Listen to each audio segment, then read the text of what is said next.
একই কাণ্ড দেখি, সকালে উঠে একটা পায়রা সুইসাইড করতে গেছে। হে ভগবান, এদেরকে নিয়ে আমি কি করব।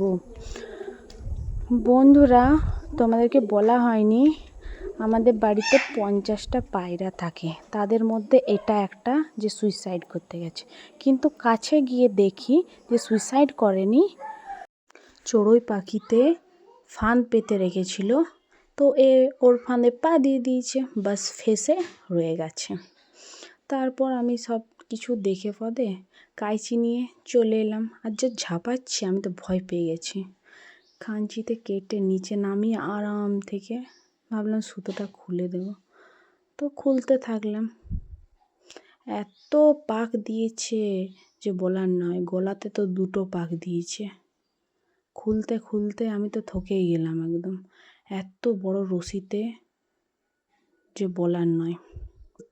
তোমরা দেখলেই বুঝতে পারবে কত বড় রশি। দেখতে পেলে? আমি ওকে একটু আদর করে নিলাম, হাত বুলিয়ে দিলাম ওগুলোনে, তারপর জল খাইয়ে দিলাম। দেখো জল খাচ্ছে ভয়ে, একটু একটু জল খাচ্ছে।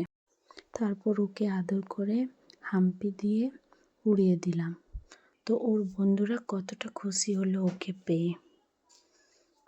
বাই বন্ধুরা, থ্যাংক ইউ আমার এই ছোট্ট ব্লগ দেখার জন্য।